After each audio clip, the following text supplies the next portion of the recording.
Sunset at Bedlands Nature Reserve, miles of woodland, one guy with a tent and a local legend about a headless horseman. He thinks he's testing ghost stories. He doesn't know something real is already watching him.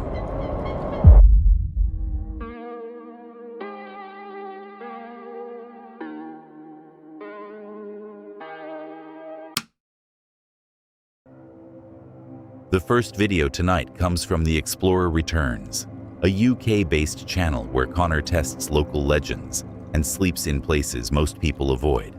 We're talking about abandoned buildings, haunted forests, and that specific kind of isolation where help is too far away to matter. And somehow, he survived to post this. It's April 18th, 2026 at Bedlands Nature Reserve, West Sussex, United Kingdom. Somebody's scarf. How on earth do you lose a scarf? I haven't seen anybody for the best part of 15 minutes I've been walking. Still following the power lines. It is getting extremely dark. I reckon I have about probably half an hour more of light and then that's going to be it.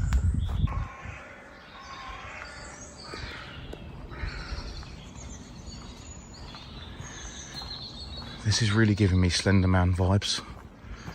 Like, there could be anyone out here. This forest is miles long, like actually miles. And I'm just out here alone.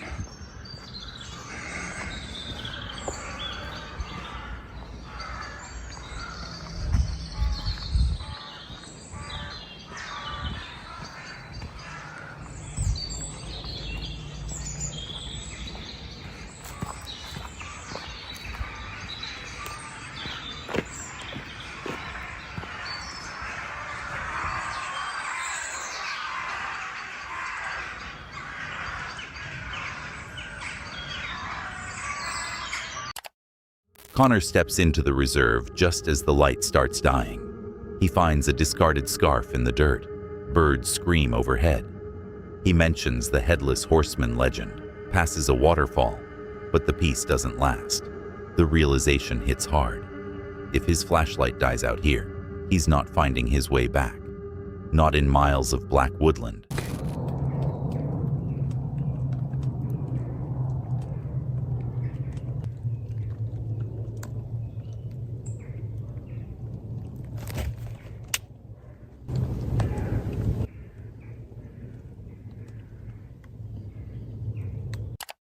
He's inside the tent when the footsteps start.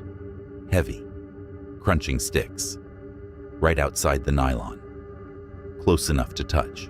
Something, or someone, is standing feet away, watching the campsite breathe. Stay the f*** away from me!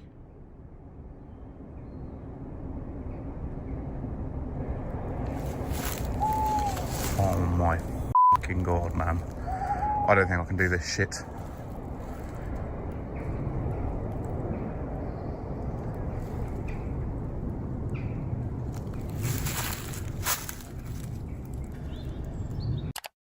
The noises keep coming. Connor's shaking now. He shouts into the darkness, ordering whatever's out there to stay back. His voice sounds small against the trees. The isolation crushes down. Nobody's coming. Nobody knows he's here. Did you fucking hear that?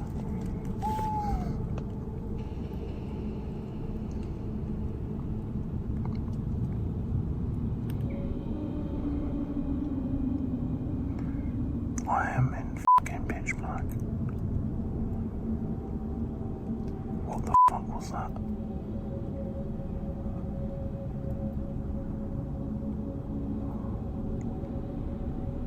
Oh, mate, this is a really bad idea. This was such a fucking bad idea.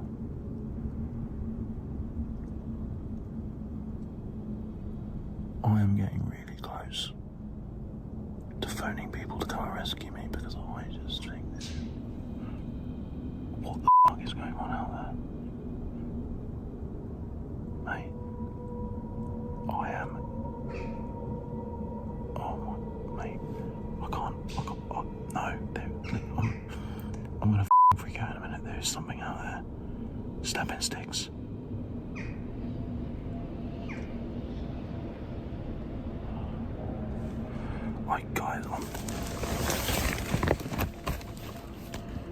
whether I should have the light on so it lets people know I'm here. Then the sound hits, loud, right next to the tent. He panics, describes the feeling of being surrounded, calls this whole thing a dumb idea. Anyone could be hiding in these shadows. Anyone.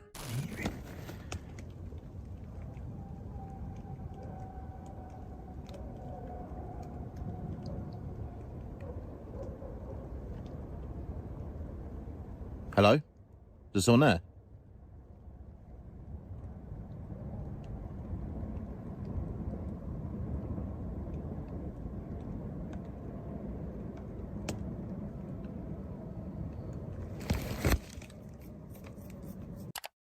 The sounds change, rhythmic now, purposeful, like something circling the tent, taking its time.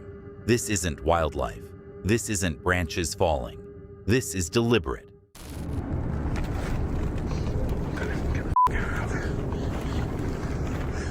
Guys, there's someone with a fucking torch.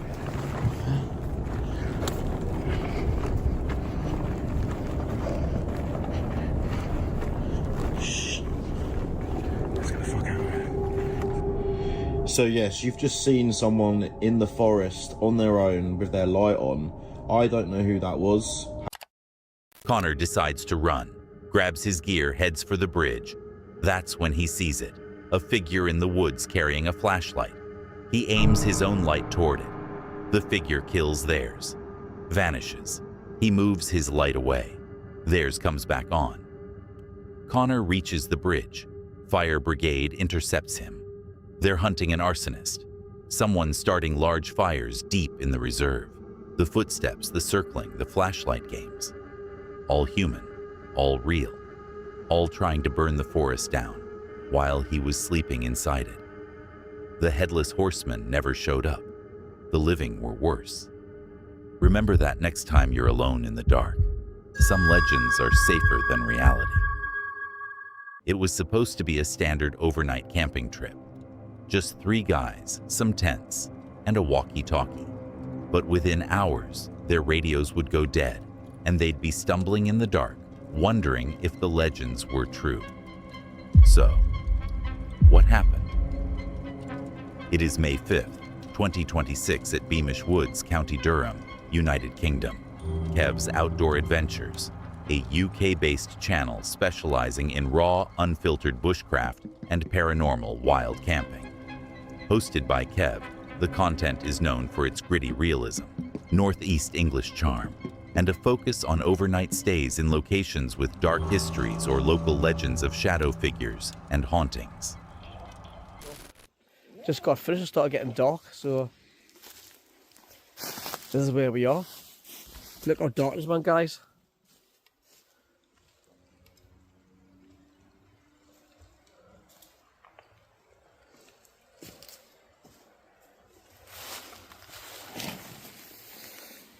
Got a fallen tree there as well.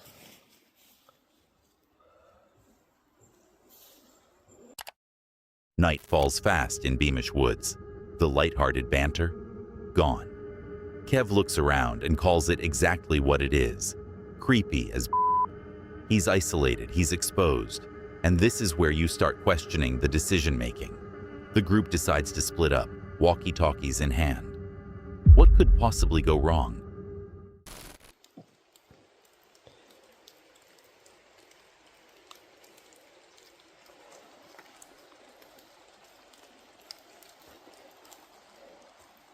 Viking.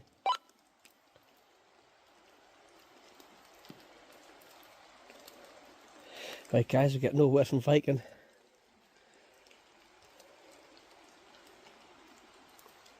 Viking, answer the fucking radio.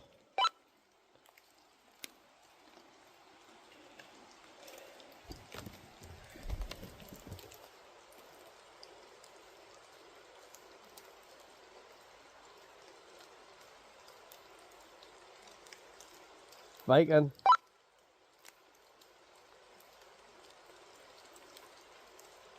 Everything. Kev's alone now, deep in the mud, deep in the dark. He's got his radio, he's got his flashlight. He's got everything he needs to stay safe. At least, that's the idea. He tries to check in with Viking. Radio silence. Not static, not interference.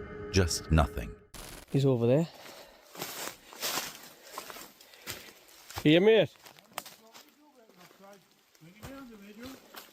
I'm on 2. I'm on 2 as well. I pressed it, no work. No, I was pressed. Did you hear us? We had down there when I was down there, so I was trying to get a hold of you. You what? I seen something weird when I was down there, so I was trying to get a hold of you. No, I was on video 2. I'm on 2 now. Oh. I was radioing you. Good. Alright, it's working now. So how was it not working when you were up there? We just really ignoring this. I could have been in trouble. No. They finally link back up. But the radio's doing something strange now. Kev hears a voice. Doesn't sound like Viking. Viking says his radio was on the whole time. So who was Kev hearing? Hello. Hello, hello, hello, hello, hello. Not a thing. Eh, Shocking behaviour, Kev. that was working the other day. I tried them. Behaviour, Kev. No, we tried them. Know what kind of bone that is? But it's a bone. Don't know. It's been part of chewed.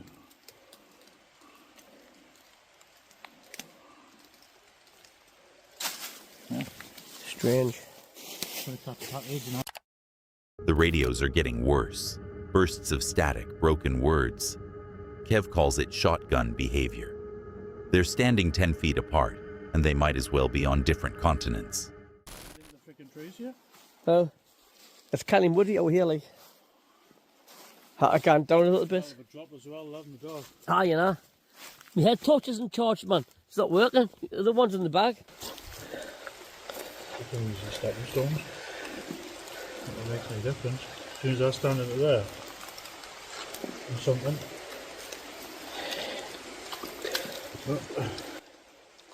See that? How graceful was that? I know we're not getting any eye shine, nothing like. Getting nothing. It's pretty. It's probably because it's raining as well, like.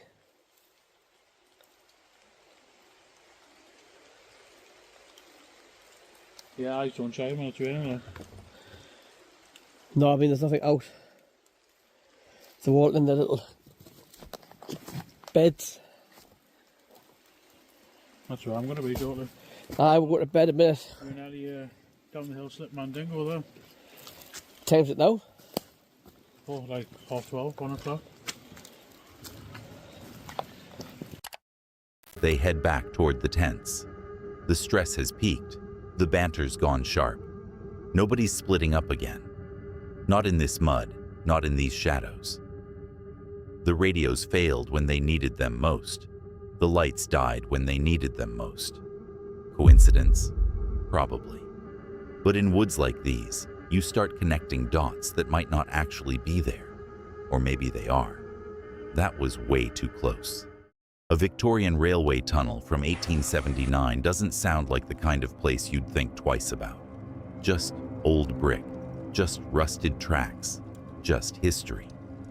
But when that sun goes down, and you're pitching a tent in the woods nearby, 19th century engineering starts feeling a lot less like heritage and a lot more like a warning.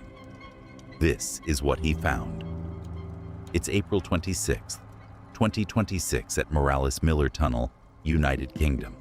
From the Exploring Stewdog, a UK-based channel focused on urban exploration and paranormal investigations, often mixed with solo wild camping. Think Victorian ruins, haunted forests, and an everyman perspective that makes it feel like you're right there with him. And if you've been watching this channel for a while, you already know that combining abandoned tunnel with solo camping is almost never a good idea. But here we are. Here we are. Yeah. When it's shut down, there we go, 1879 to 1923. The dwindled. The tunnel witnessed its last passenger train on 5th of January 1958.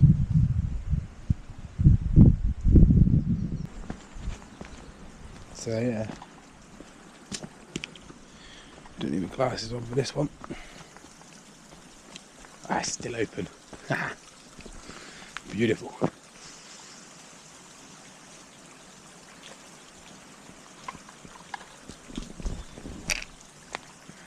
So here we are.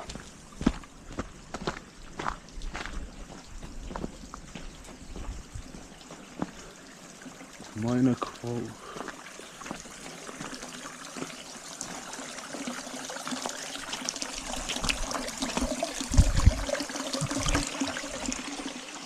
Oh, it's dark in here.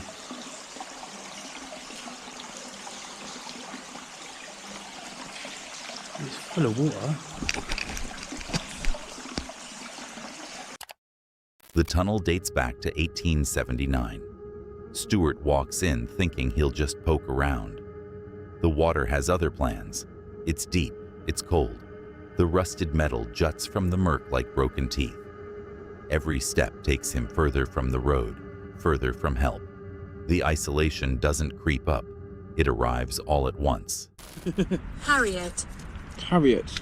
Okay. Didn't ask her name further. It must be nice to meet you, Harriet.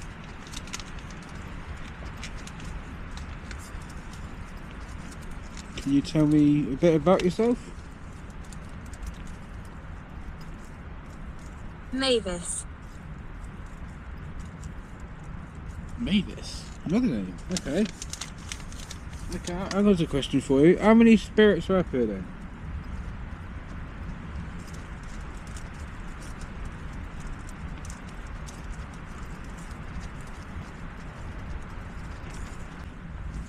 Circle.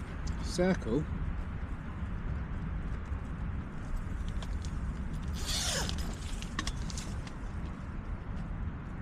There's a circle. Stuart's found a clearing. Perfect circle. The tent is up. The spirit box is humming. All the gear is laid out ready. This should be straightforward. He hits record. The first voice comes through. Harriet. Then another. Mavis. Then a word that stops him cold. Circle. The exact shape of the clearing he's sitting in. Not a guess, not static. Just specific. See, it is like fucking woods out of wood.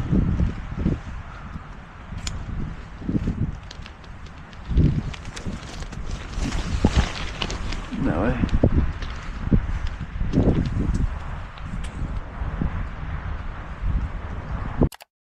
He's filming the tree line now.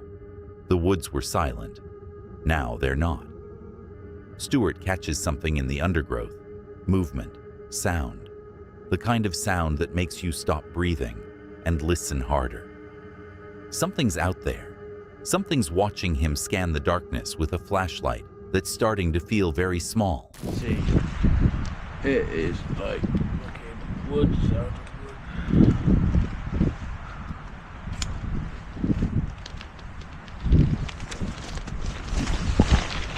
No way.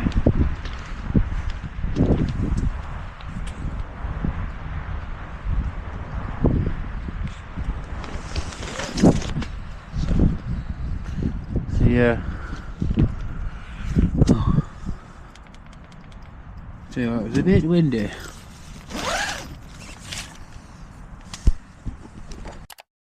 Then it happens. A sharp crack from the darkness. Stuart freezes. He's not alone. He can't see it, but he can feel it watching from just beyond the firelight. The branches break. The weight shifts. Something large is moving in the black.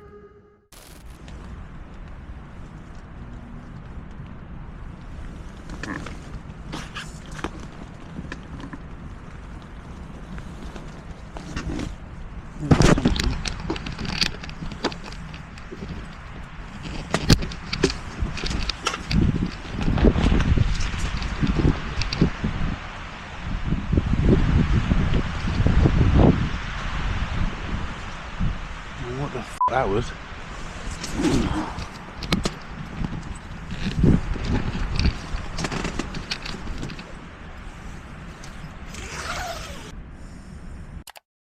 The night turns violent. Loud cracks echo through the tent. Heavy thuds shake the ground. Stuart's recording now because this is wrong. Trees don't just fall over in the dead of night, but these ones are. No. I'll have a look for the photo. Oh my fuck. That went like that last night. I swear to God. I swear. That's close. Fucking hell. That's what I might have been fucking hearing then.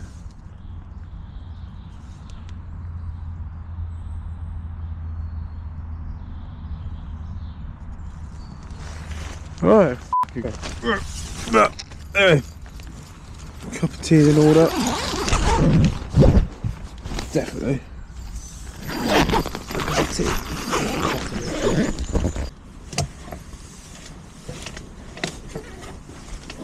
I need new sleep bags. This thing is shit. Absolute. Morning light. Stuart unzips the tent.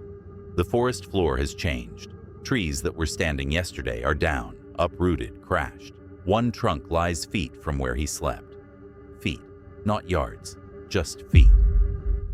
Video, but look at that tree. That was not like that last night. There's two of them. Three of them.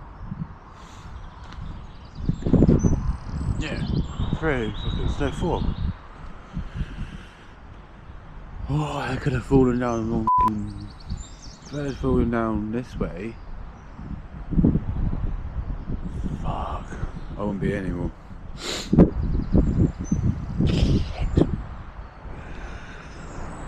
Ah, it's lucky. Really lucky. He counts the damage. 4 trees down, maybe more. Stuart keeps coming back to that word. Circle. Did they warn him? Or did he just get lucky? He's alive either way. But the question won't leave him. The spirit box said, circle. The trees fell in a circle. Stuart survived by pure luck or by warning. He'll never know which.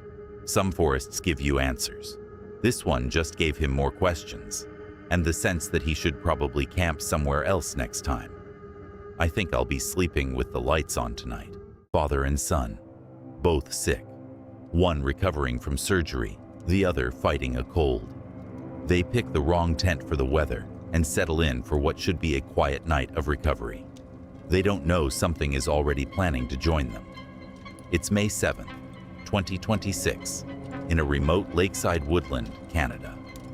Connolly Outdoors, a Canadian channel where Dave and his son Liam document real wilderness experiences. We're talking hiking, fishing, and camping in conditions that would send most people home. They don't back down from bad weather or bad luck. But here we are, about to find out why. The reason that I brought the ice hut, I'll explain in a minute, but we got the tarp on, and now we got our sleep system in, so now we're just gonna load a few more things in and keep going. All right, well, we got everything set up. It's about 3:30. We got set up actually very quickly, especially with the conditions looming here. It held off. It only rained a little bit while we set up the tent and then set up the tarp. Unfortunately, like I mentioned, I didn't bring the right tarp. This was technically going to be a floor. I was going to put it on the floor. That's what I usually use that for. That's why it's small. I do have bigger tarps, but I didn't bring them because I didn't think I would need them because it wasn't calling for rain. So the weather forecaster giving us the wrong information. Anyways, the reason I brought this tent is because I had to get a medical procedure done on my hand again today. Dave's hand is bandaged from a recent procedure. Liam's nose won't stop running. They call this a sickly camp. Father and son, both under the weather, proving they can still handle the outdoors. They grab an ice hut tent, quick setup, meant for snow, not rain. The wind hits hard, rain follows. They rush a tarp over the top, securing it against the gusts. They climb inside, aching and exhausted, thinking the hard part is over.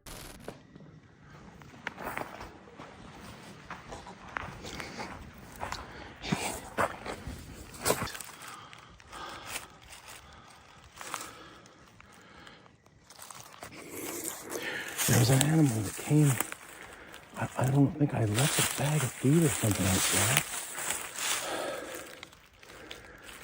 There was an animal that I could hear him making noise around the tent.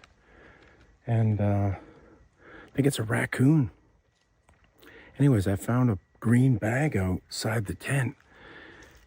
And I think he took another one. I could hear him working his way. The night goes quiet. Then the breathing starts, heavy, ragged, right outside the tent wall. Scratching follows.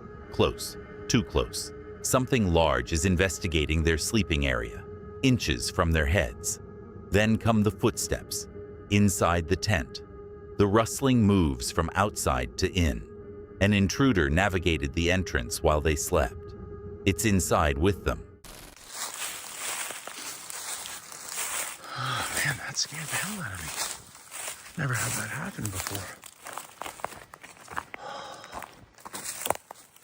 Okay, oh, there's something right there. Oh, you little bastard. Stole Liam's breakfast.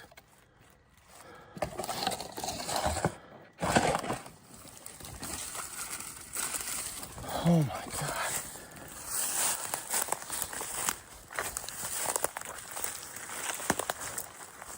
I didn't think I left that bag outside. How did he get it? He must have came in the tent.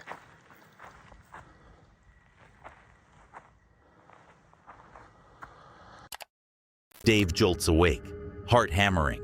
He shouts into the blackness. Who's out there? What are you doing? He thinks it's a person, a break-in. The panic is raw, immediate, helpless in the dark.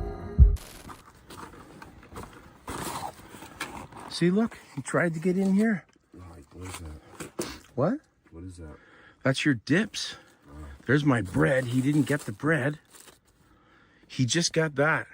But I think it's okay. I'm going to put this in the truck now. Holy moly.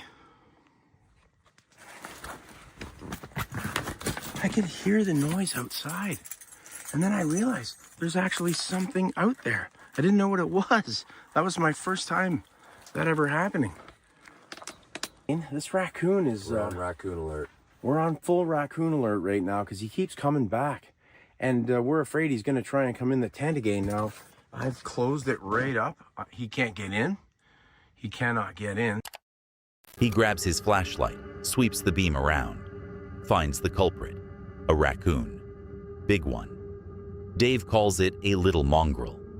The animal bolts, Liam's green breakfast bag clutched in its paws. It was inches from them, sleeping inches from a wild animal. They shout, they make noise. The raccoon doesn't care. It comes right back, hovering near the entrance, completely fearless. This isn't a scared animal. This is a confident one. Dave deploys bear spray into the surrounding woods, desperate, trying to create a barrier. The chemicals hang thick in the air. Both men start coughing, eyes burning, inhaling the fumes they meant for the animal. They spot it again. Same raccoon, same tree, same staring contest. The animal is relentless. It's not leaving, it's waiting.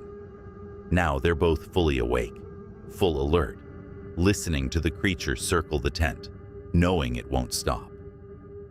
Their night of recovery is gone, replaced by vigilance. Dave and Liam have camped through blizzards, through storms, through illness. But they'd never had an animal actually get inside the tent with them. Never had something that bold, that persistent, that unafraid. They moved everything into the truck after that. Food, gear, supplies. The raccoon won. I don't think I'll be leaving food in my tent anytime soon. You've walked past a fence before, wondered what was on the other side. Most people keep walking. This guy climbs over. That's when everything changed. It's May 3rd, 2026 in a restricted woodland between a canal and railway line, United Kingdom. JOP Zone, a UK-based creator who explores places most people avoid, stealth camping in restricted zones, filming the whole thing. and that's where we find him. I started my adventure at 6 p.m. Just the evening light was beginning to fade. In front of me stood the high wall of the canal, tall and challenging, separating me from my destination and the other side. My goal was clear: to climb up and make my way across, no matter how difficult it looked. The only way to get there was by using the stairs attached to the wall at the far end. Reaching them would not be easy, but I was determined to keep going and see what waited beyond the wall. Bale, sa kabila tayo pupunta. Sa kabilang bakod. This had been my plan for a long time, to explore what was hidden inside this wall and spend the night camping there, but the warning words around the area made me hesitate and told me not to continue. Even so, my curiosity was stronger, and I kept searching for a way, and while looking carefully to see where the overhead electric wires were. I waited for the perfect moment because many people were passing by, and I didn't want anyone to notice what I was about to do. The other side was much higher than I expected, which made me hesitate for a moment. I stood there looking down and measuring the distance, knowing that one wrong move could end badly. For a few seconds, doubt filled my mind, but I knew I had already come too far to turn back.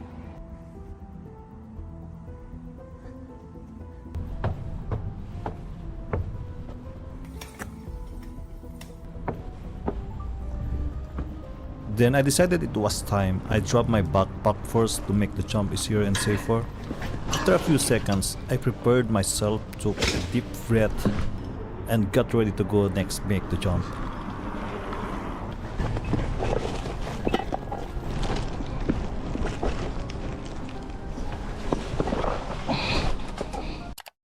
"6 p.m.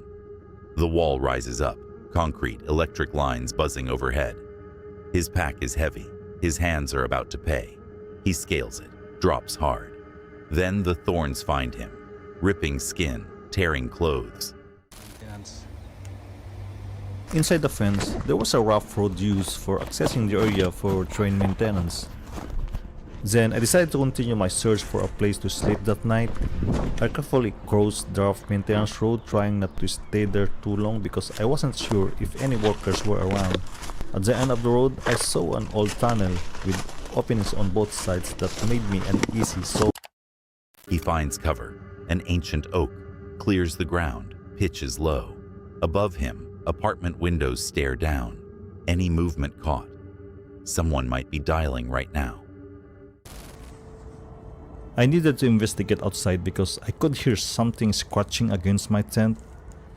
It sounded like it could be an animal or maybe something else. I wasn't sure.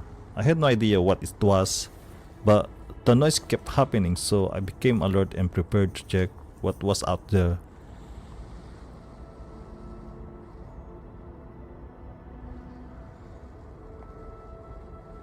Time check. It's 10:33 now. I'm going to say goodnight because I need to wake up at 3 a.m.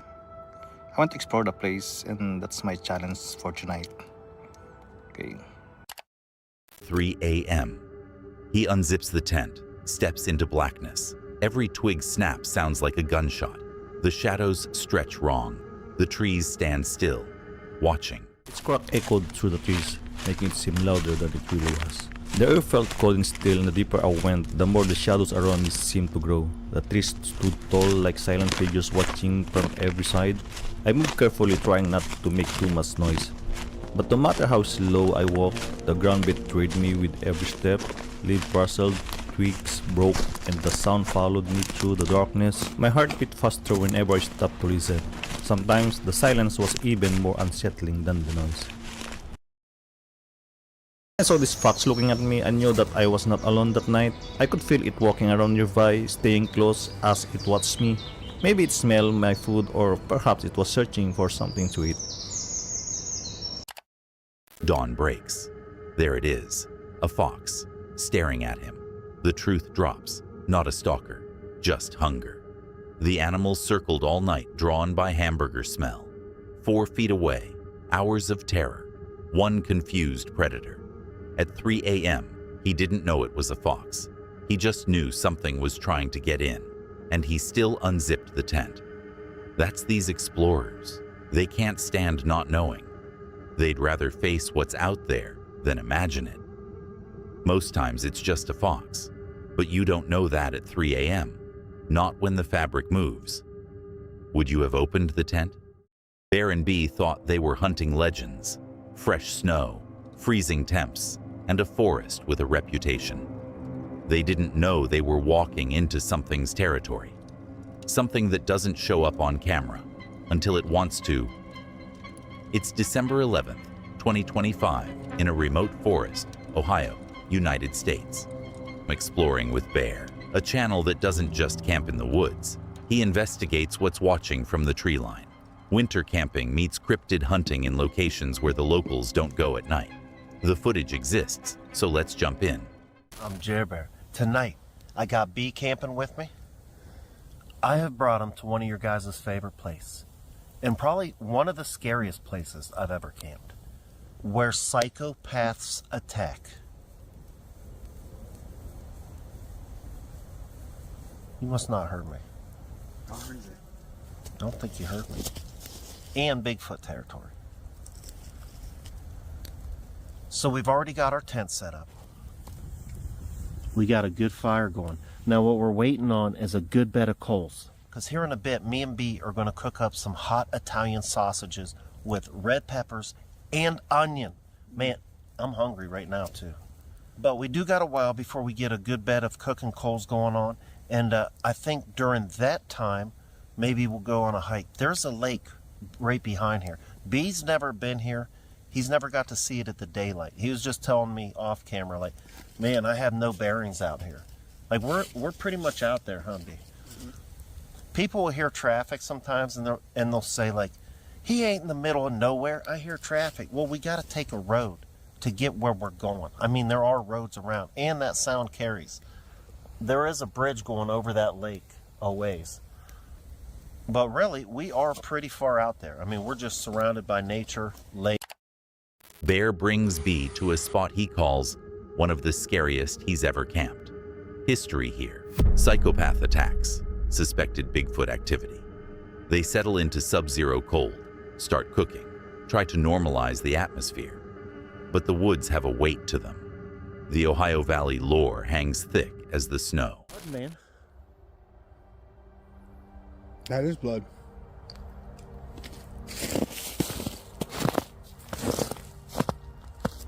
What is that? What happened here? Is that dog prints? What happened?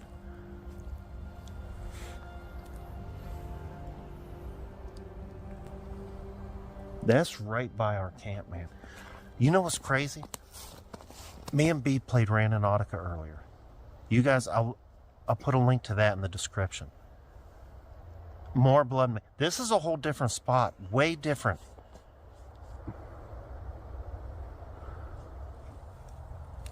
You know what's crazy? Where's the track? What happened here?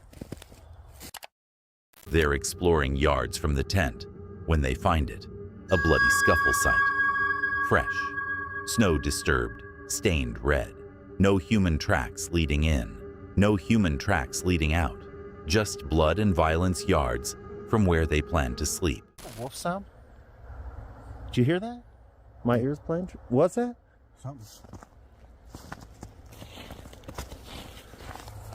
And it begins. Man, whoa, watch your step. And we're gonna be cooking up stuff, chumming in whatever's hungry. There's another, like, howl or something.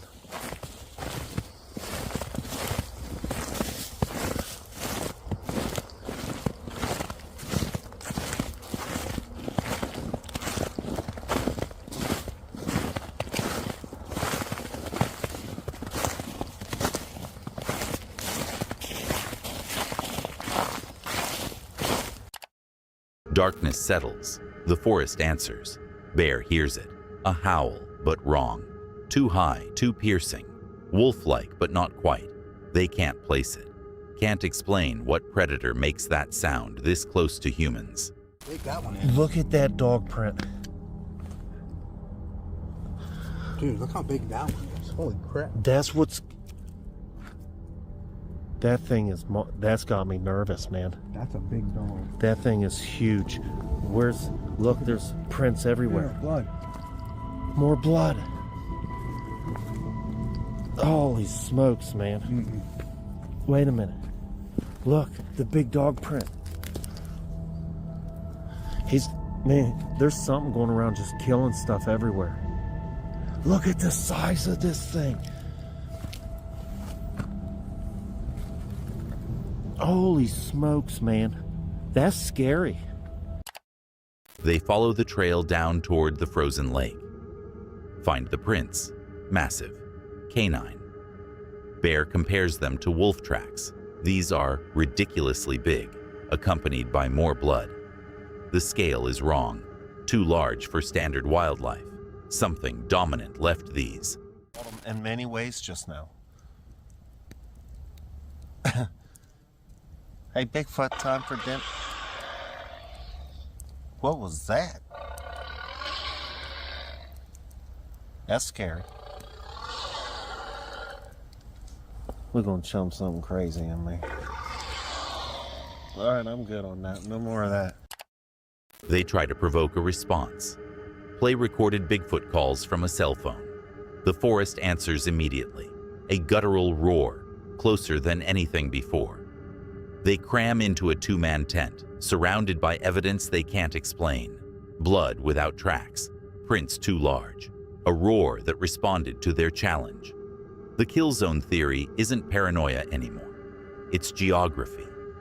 Bear and Bee came looking for Bigfoot. They might have found something worse. Something that doesn't just hide in the woods. Something that claims them. In forests like these, you're not the apex predator. I'm not sure I'd have played those calls. That's it for tonight. If you watched all the way to the end, you're either very brave or you made some questionable life choices.